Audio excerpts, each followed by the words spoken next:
Hi there, Mark. Welcome to Go-to-Market Expertise. Thanks for taking the time. Hey Ben, good to talk again. I'm very happy to be here, so thanks for having me. No worries at all. Maybe if we just kick off, one of the titles, I guess, we're attributing to this session is a startup founder's story. I know you founded a startup some time back, and we want to dig into that as well as what you're doing now. But maybe if you can just tell everyone where you're based and what you're currently doing right now. Yeah, so currently I'm based just north of Lisbon. You can tell from my accent I'm British, but moved out here about a year ago and feeling a bit more European, which is nice. So my job title is Commercial Officer at Streamer Network. So Streamer Network is a decentralized peer-to-peer infrastructure, real-time data sharing protocol in the Web3 space. And I have a new venture as well, which is built using streamer technology called Subcast, which is a peer-to-peer video streaming infrastructure solution. Awesome. That's great. Maybe you can give us a bit more on your past, how it brought you to this point. I know you've had a number of career journeys, so it'd be interesting to see how you got to what you're doing now. That'd be great. Yeah. So long story short, I worked in the consumer goods industry, known as FMCG, fast-moving consumer goods, and worked for some big household brands over the course of 16, 17 years, and worked all over the world doing that, including stints across Europe and China and Japan and places like that. And I came back to the global office in end of 2017. And, as I've been out in China and Asia, I've been getting more and more into sort of crypto and Bitcoin and what have you. I've got an economics background from university, and that's the reason I got into Bitcoin in the first instance. And when I came back to London, I could see the startup landscape had changed dramatically. A lot more VC money around. There was a bull market for crypto at that point in time, and I felt like that was my chance really to get into startup and scratch that itch. I think at that point in my career, I'd realised I'd been climbing the wrong mountain and decided to jump ship and start at the bottom of another mountain. So a lot of people said I was a bit crazy at the time because I was fairly advanced in my career. But no regrets at all. The last 6 or 7 years have been a whirlwind and thoroughly enjoyable, and learned a hell of a lot, and hope to share some of those learnings today. Yeah. That's great. That's a great background. I can kind of understand and empathize with that kind of jump, and the kind of, I guess, the people around you might not understand why. On one hand, on the outside, if you like, or what it looks like, you're killing your career, you're right up there, you're doing a great job, you're at the top of your game, etc., etc. Maybe that sometimes is the best time to rip up the rule book, but like taking yourself back to that time before we get into the specifics of the startup that you went on that journey with, how did that feel, making that cut decision to go from what was probably feeling like a solid kind of corporate career that had a salary and all of the nice comforts that you get when you're not in a startup? So what did that look like, and what did that feel like? Honestly, it felt fantastic, totally liberating. I'd become quite disillusioned with corporate life over the sort of couple of years in the run up to that. The more senior I was getting, the less running of the business I was doing, and the more sort of politics I was engaging in, which isn't really what I jump out of bed for at all. I'm much more about the sort of business end and growth, and that's what gets me excited. And they're my core skill sets essentially. So jumping back into startup in kind of small, lean, dynamic teams for me was really exciting. I'm very energized by that, and I still am. So, it was a little bit scary at the time, but I think one point I'd make is that if you're watching this video and you do come from a corporate background, then there's so many of those skills which, are super value add and useful in the startup world. When you go into startup, you're constantly selling, you're pitching, you're trying to bring stakeholders along on the ride with you, whatever that journey is. And that's all that I was doing in corporate for a long time. And so Pynk was actually born in an accelerator called Founder Institute in London. And the premise of the accelerator was come to us as sort of first-time entrepreneurs and learn how to get your startup funded, get it started, and learn how to pitch it and sell it. And I was naturally quite good at that because of the corporate skill set that I had. And I still lean on a lot of those corporate skill sets today. So, if you are coming from that world, then don't ever let anyone say that you're not a startup person, because that's just not the case. Yeah, maybe that's a great point to click on. Like, I think potentially it's a feeling that because you're in corporate, you kind of throw all of those kind of rules out the window, because the way that corporate runs versus a startup in many ways couldn't be different. But I think uh, on the face of it, those skills might not look the same, or they're called the same. But I think everything that you do learn in corporate can be applied to startup, and startups are whether you're the founder or part of the founding team or that early stage, they're hungry for that kind of understanding of operational excellence and the things that you learn in corporate. So I can understand that, but there are going to be people who are watching this who are in corporates thinking, should I make the jump? And I think you just described a great feeling there. A, you felt very liberated, but B, there are a lot of things you can bring from corporate life that you'll be very welcomed to be able to be used in startup. Yeah, 100%. So 2 points to build on that. One is, as soon as a startup's more than 3 people, you do need a little bit of process, and process around decision making is really, really important. And understanding ultimately who is the decision maker and what needs to be done in the run up to that decision in order for the decision maker to make the decision. Right? You have to present the right amount of information in the right way in order to empower them to make that decision. So that's kind of key. I think the other thing is, if you have like an enterprise type business, a SaaS that's B2B facing, who are you selling to? You're selling to corporates, right? You need to know how to go in there and present your business, talk in their language, and come across as credible. Essentially, they need that credible and authentic. So, and then if you're on the sort of D2C, direct to consumer, or B2C side, you're going to be raising money at some point from venture capitalists. Who are those guys? Most of them come from a corporate background, whether it be finance or elsewhere. So these are all good skills, and they'll come in useful. Yeah, there's a shared sense of journey there, I think, in who you're dealing with. What about taking us back to Pynk then? What was the startup's original kind of vision and concept, and how did it all kind of fit together to launch that? Yeah, so as I said, we sort of went into Founders Institute as a group of entrepreneurs. I think there were 20 or so of us, and we were in the London cohort. My co-founders I actually went into the Founder Institute Accelerator with another idea related to consumer goods, which I didn't take forward because I couldn't see the commercial model. And my one other co-founder, who's the future CEO of Pynk, it was his original idea. And there was a third co-founder who came in with a separate idea. And over the course of the months, we all sort of joined forces and decided to take Pynk forwards. And just to explain a bit about the sort of Pynk concept very quickly, the idea was that we wanted to aggregate the wisdom of the crowd, which is a form of collective intelligence. So, quick story on crowd wisdom. There was a chap in the early 20th century called Sir Francis Galton, and his hypothesis was that the crowd was stupid. So he went to his local village with an ox, and he asked 800 or 850 villagers to estimate the weight of the ox. I can't remember the weight now, something like 800 kilograms or something like that. And he plotted out the estimates on a chart, and the median of the estimates was within 1% of the weight of the ox. And so that's how the standard deviation bell curve was born. So Francis Galton was an early statistician. And that's crowd wisdom. So we wanted to use the wisdom of the crowd to make better investment decisions and reduce risk and find alpha and deliver a better product for those that weren't financially educated. And ultimately, we were trying to bring investment grade or institutional grade investment tools to the masses by working together. That was the vision of Pynk. So quite an exciting concept at the time. Yeah, absolutely.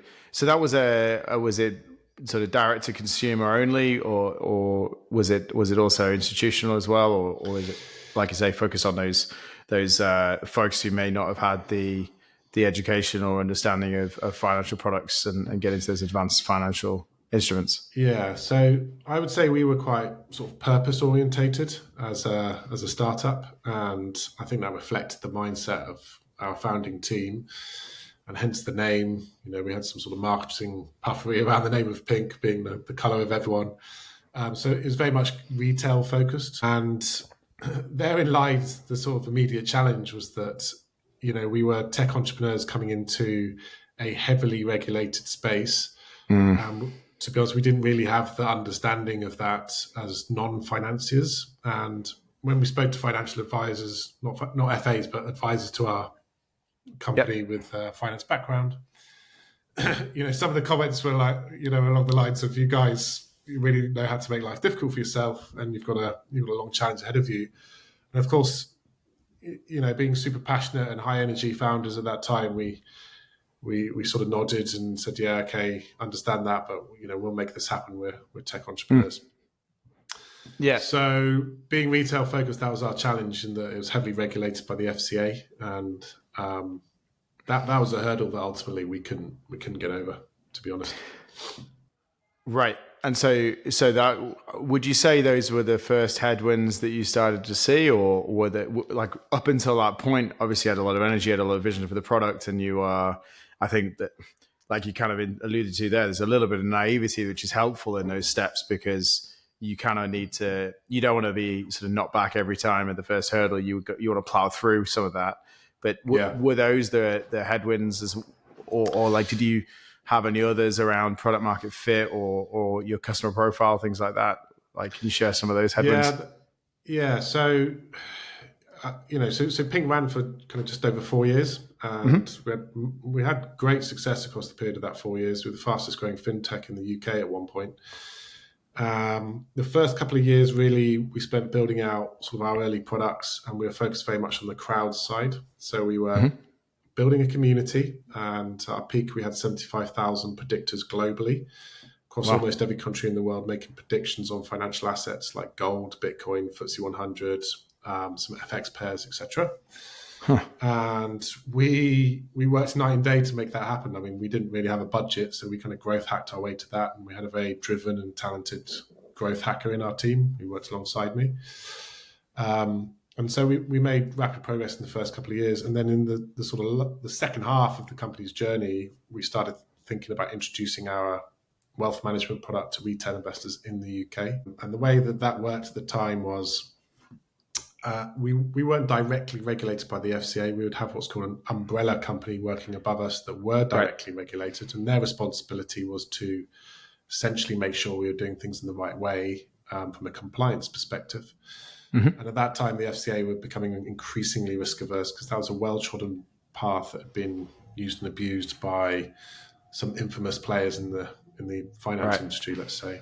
And so we ultimately, our model was just way too risk on and radical for them. Their job is to try and protect retail investors, which sometimes they do, sometimes they don't. But the flip side of that is sometimes they stifle innovation and good players in the room.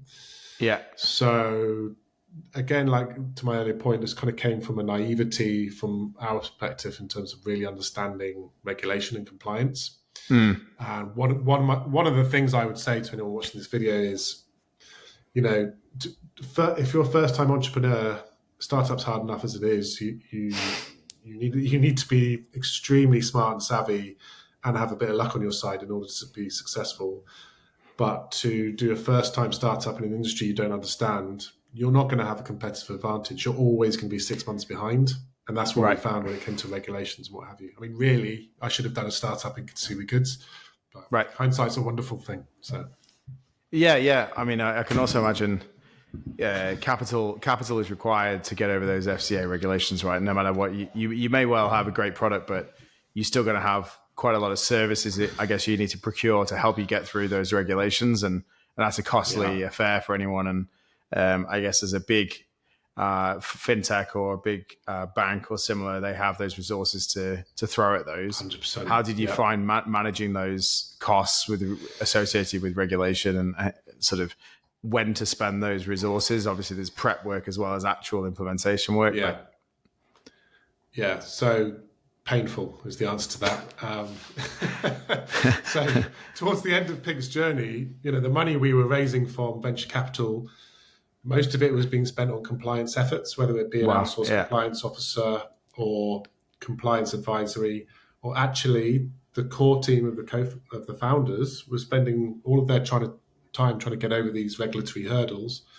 So I went from building product and marketing and growth to spending my weeks, if not months, in presentations to, on the regulatory side, trying to get that to happen and unlock that. So it became extremely painful. Yeah. Lesson number 2: avoid regulated industries if you can. If you don't know, especially if you don't know what you're doing and you're not experienced in them. Yeah, that makes sense. I mean, you touched on a little bit there some of the investment. What was the you mentioned you started growth hacking, I guess, a lot of almost no funding, I would imagine. But like, how did that investment journey go for Pynk in terms of taking on funding and the stages you went through? Yeah, so again, there's a bunch of insights here. We raised a fair amount of money over the course of 4 years. I think we raised £2.5 million, something like that, across a series of pre-seed and seed rounds. And we raised from everybody, including early stage angel investors, professional VCs and funds, and crowdfunding. We did rounds on seeders, which was an incredible experience, and there were pros and cons to that, and maybe we can talk about that later. But I mean, everything about it was kind of wrong, to be honest. So you want to be in a position as a founder that the VCs and the professional investors that know what they're doing are coming to you. Because if they're coming to you, knocking on your door, it means you've got your mix right. It means your model is right. It means you have a competitive advantage versus the other startups you're competing against. And that never really happened at Pynk. We spent 4 years running around trying to raise money. It was always a full-time job for at least one of our co-founders. And sometimes it was 2 of our co-founders doing that. And of course, when they're doing that, they're not running the business. They're not adding value in the other ways that they should be. And yeah, so, on reflection, we didn't have the mix right. We're in the wrong industry. Interestingly enough, we all had a crypto background. We should have launched a crypto exchange, which is less regulated and much more in a high growth area and easier to build assets under management. So, we got it wrong on many fronts, and we didn't pivot quickly enough. And I think part of that was because, we had 5 different opinions in the room because we had multiple co-founders. And I think, just to go off with a bit of a tangent as well, a bit of a learning from a raising capital perspective for us was that because we had a number of co-founders and advisors, and because we'd raised from so many places, our cap table was quite messy. So you start going to proper investors at a later stage of the startup with a messy cap table, and it's a big red flag for them. It's a turn off. So you want to keep your cap table clean, as few as founders as possible. Make sure the founders are sitting on the majority of the equity and have control of the business. That puts you in a much better stead. Yeah, I've heard that before. I think the tendency, of course, is to go out and raise money, right? Because you do need it. But what type of money and how quick that comes and the influences. I mean, how much influence did you have to buffer or take, if you like, from some of those investors? How hard was that? Not like you raise the money, that's one thing, but then managing the investors' expectations as you're going forward. I've heard quite a different number of stories on that. How did that go for you at Pynk? The management of the investors went quite well. We had quite a supportive group of investors, and we'd give fairly regular updates, myself and my 2 co-founders, and we got into the detail. What was a surprise to me was that those investors couldn't always add as much value to the business as sometimes you might like, until in the latter stages we had a lead investor that came in who is well known in fintech space. He's invested in many names you'll know, and he's exited, and his fund is doing extremely well. If we'd been able to bring him in 12 months earlier or 2 years earlier, things would have looked very different for Pynk. So it's all about securing that heavyweight lead professional investor and having that person behind you. Then doors open, the investing process becomes easier. He brought in investors, and we pitched for 30 minutes, and the money was in the bank 2 weeks later. That's a very different thing from running after angel investors for £25,000, which is extremely time consuming when you're trying to raise north of £500,000. So yeah, if you can get that lead investor in early, then make sure to do it, because they will add strategic value and they have the network. Because typically they have a finance background, come from the City of London, and they can open up doors. Yeah. Easy said than done. Yeah. Yeah. I'm hearing a similar from many. I mean, this journey that you went on with your co-founders, how did that play out between you as people? Obviously, you joined the accelerator together, and you got to know each other. And doing a startup together is an extremely intensive period of time, both in terms of time, but also the stress on you and your personal life, I guess too. Like, how did that play out between you as these sort of headwinds started building and you had to battle through them? What was the dynamic? Yeah, so certainly we had some stressful periods, across those 4 years, and we had a few sort of disagreements along the way. In the main, we were a pretty effective team, hence our sort of relative success over that time period. When things start to go wrong, that's when people start to show their colours, and nobody's perfect. Everyone's got their own individual personality traits, including myself. One thing that was a learning for me was that I never really worked with my co-founders, not just my immediate co-founders, but the others that joined the team. We were a team of 15 plus at one point. And you have to work with people that you're kind of getting to know as you go along. Yep. And tensions arise, not just between co-founders, but with employees. And I spent many hours in conversations trying to get people to align and agree and make up and move on and operate as an effective team. I think that's part of running a business. So be prepared for that. That's going to happen as you start to grow. It's kind of inevitable. I think the important thing is that everyone makes up and gets on with it and realizes that you're there for a bigger purpose. And I think another thing that to be aware of within management teams is, we touched on this earlier, but there has to be a point man for any given decision that has the authority to make that call. And if the rest of the team don't necessarily agree with that call, then they need to support as best as they can. Because you're never always going to agree on everything, right? So, right. But I would imagine the pace of decision making as well, especially with critical decisions that could affect the short, long term part of the startup, are critical, right? I mean, you really need to make those decisions and keep moving in some ways, even if not everyone's quite on board for the sake of the startup, right? Yeah, you do. And in the startup world, you don't have much time and you've got to get it right. You also don't have much information to make the decision. So in corporate world, you're paid to make big decisions very slowly that have massive impacts on huge businesses around the world, but you have tons of data and a lot of time to make that decision.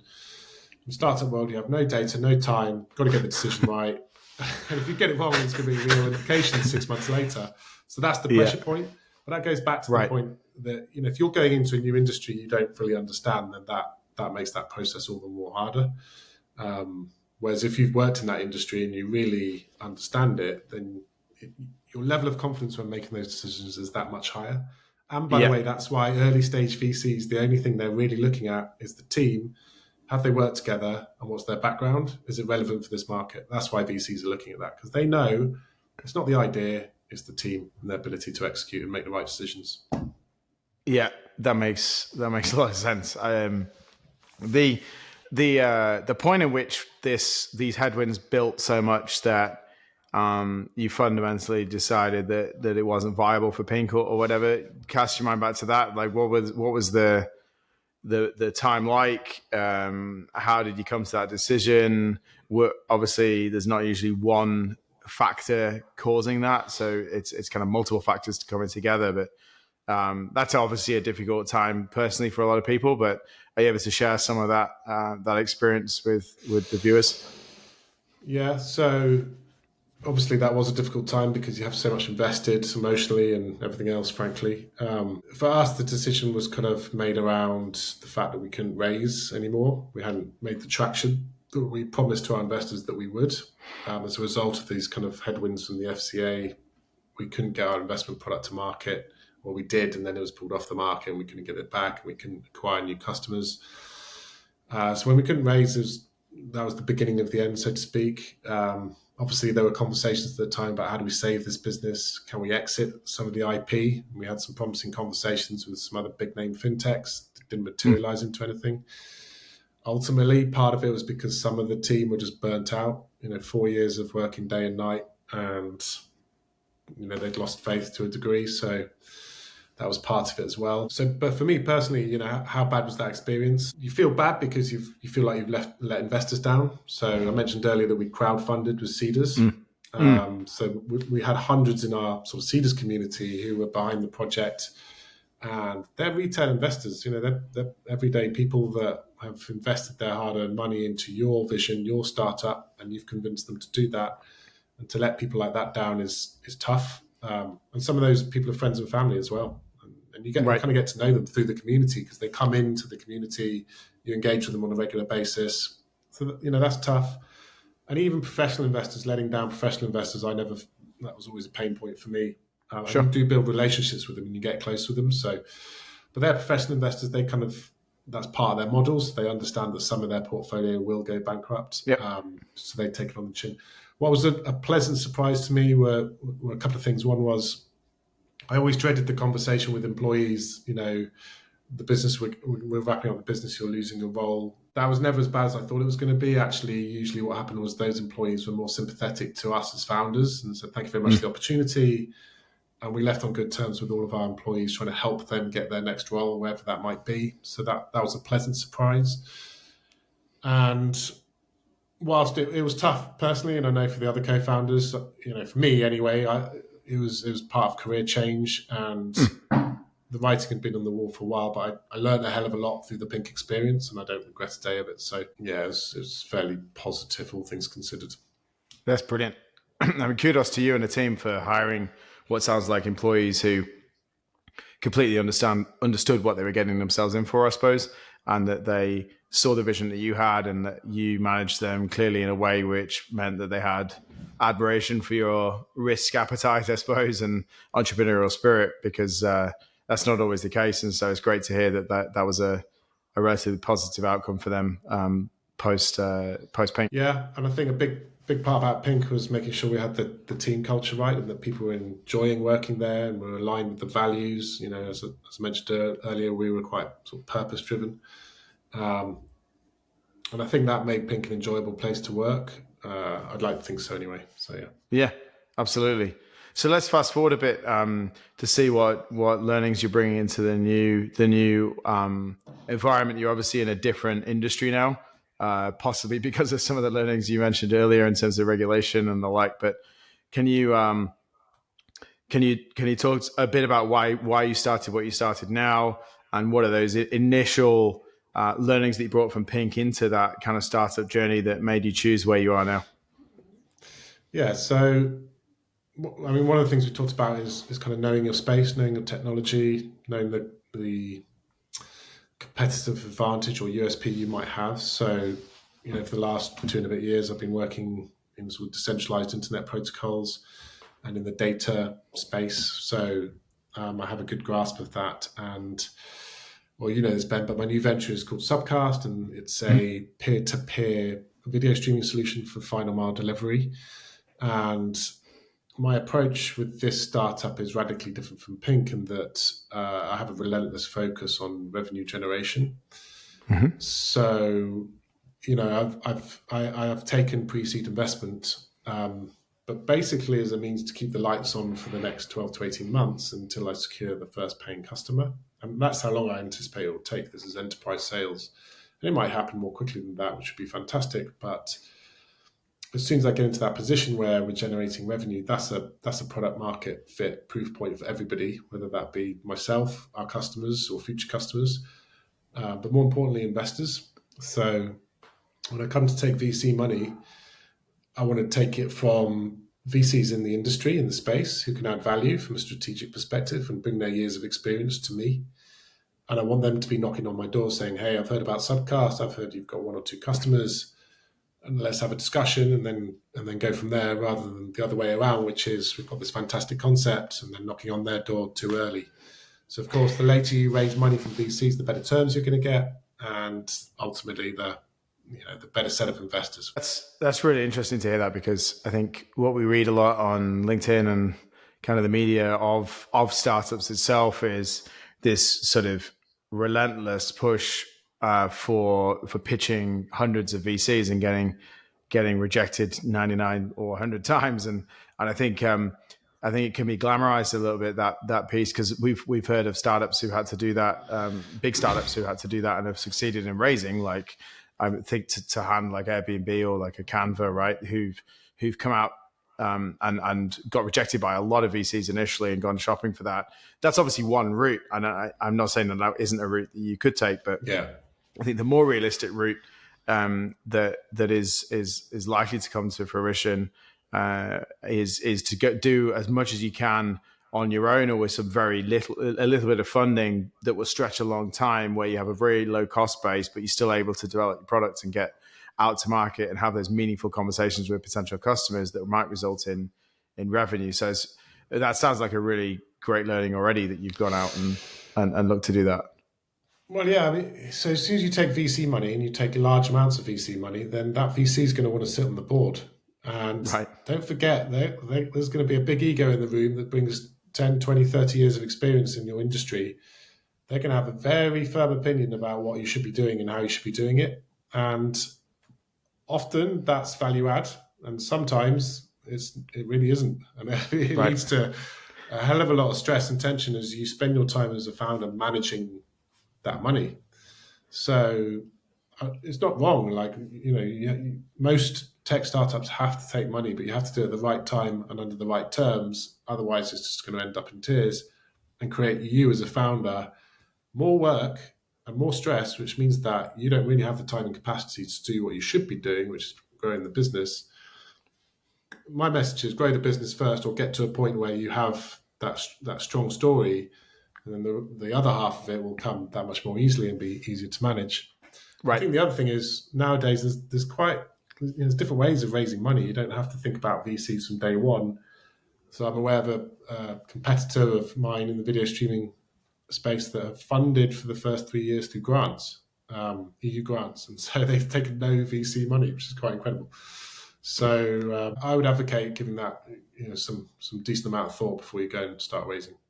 Yeah, and that's great advice. I think the sector you're in as well, with the decentralized models and the way that things can be funded in that space, does give you a lot more flexibility, I think, and potential avenues rather than your classic routes.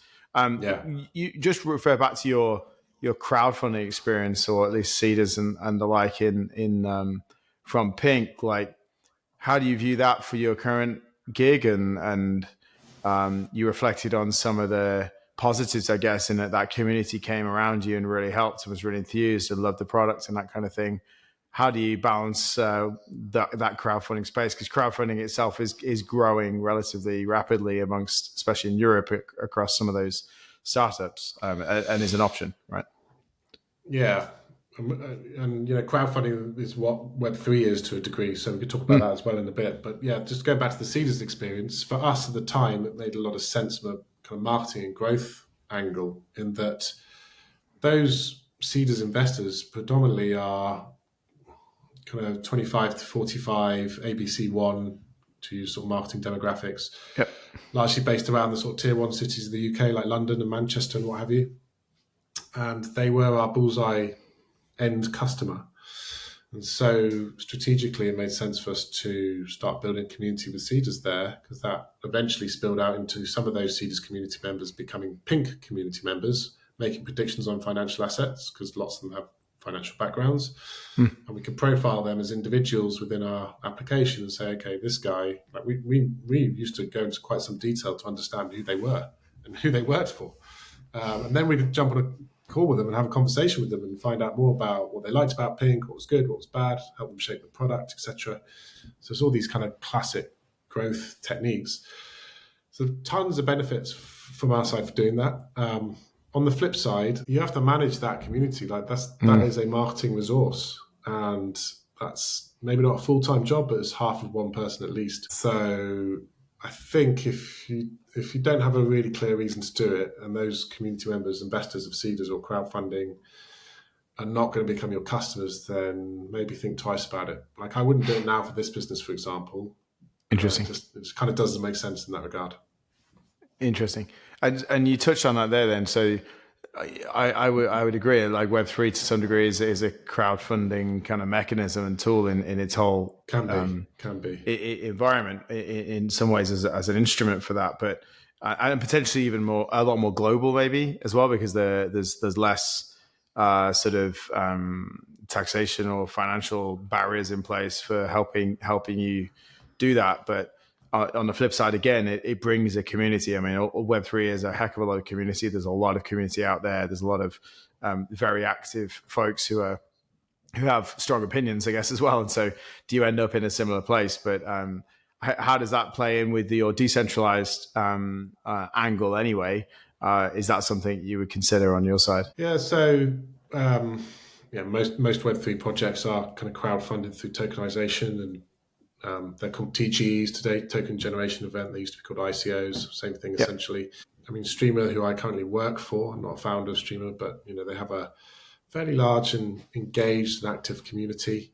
And sometimes those community discussions can add a ton of value, and sometimes it's a bit of a painful experience. But ultimately, they're there to hold the core team of Web3 projects to account. That's their job, because they are the stakeholders. So if you think of it as like a traditional limited company, they would be the equivalent of the shareholders. And if they're not happy, you need to make them happy, essentially, because they have the value. And that is the underlying premise of Web3 is that the value of these technologies is distributed amongst the users and individuals rather than massive corporations. So that's what the future Web3 looks like. So yeah, it's an ongoing process. We could talk for another half hour about the pros and cons of raising money that way through Web3. But if you're not a Web3 native startup, then probably it's less relevant. But yeah, my new venture, just to mention quickly, my new venture's kind of a novel take in that it's a centralized SaaS business built on top of a decentralized Web3 protocol. So we refer to that, or I refer to that as a gateway business, because what we're doing by centralizing it is giving traditional video streaming technologists access to the technology via a SaaS format. So you're seeing that quite a lot nowadays. It's quite interesting. Yeah, I can relate to that. I think we could talk on Web3 adoption and that kind of thing for a long time too. But I think the sort of feeling at the moment is that in terms of sort of your traditional enterprise is to actually access all the great technology that is being developed in that ecosystem is quite hard from a direct point of view. It requires a lot of firstly understanding of that ecosystem, setting up of a lot of infrastructure to be able to access that. And it's not so easy to explain that to a CFO of a large Fortune 500 company, but to put a gateway on the front of it to make sure that's accessible makes a lot of sense to me. And I have seen that across a number of sectors. So I think that could be interesting to watch and see how that goes. Is that the target then in terms of for you? Are you your customer profile in this case obviously very different to Pynk? It's a B2B play. Is that how have the learnings from Pynk in terms of the go-to-market and customer profile targeting helped inform that for your B2B play in Subcast? Yeah, that's a really good question, and there's some learnings from my experience that can answer that question. So with Pynk, we started naively as first-time entrepreneurs with a blue sky vision. You might call that an American approach, whereby we're going to change the world of finance by investing together, which is a great vision. There's nothing wrong with that. But if you read any kind of go-to-market book or literature or understanding or academia around it, then the general consensus is that you need to go narrow and really understand all the detail you can about your bullseye customers. So with my video streaming new venture, Subcast, all I've been doing for the last 6 months is speaking to industry experts, finding out the insights, finding out the problem points. And then I'm trying to marry back those problems with the solution that we have or the technology that we have. And whilst we haven't fully developed and built the technology for this use case and these problems, we now have a thorough understanding of that. What that means is that as you're going to pitch, you can just get to a much, much deeper level of granularity. And that could be an industry level conversation with a customer, or that could be to an investor or whichever stakeholder it is. But that process of going really, really deep and spending the appropriate amount of time to develop your proposition is super important. And I think, with Pynk, we kind of said, okay, we've got this fantastic idea, off to the races, but we didn't really understand it enough, or we hadn't really fleshed it out. Right. So, and I think this isn't across all kind of verticals of startup. I see this a lot in Web3 is the founding teams are technologists predominantly. Mm-hmm. That's because blockchain is deep tech.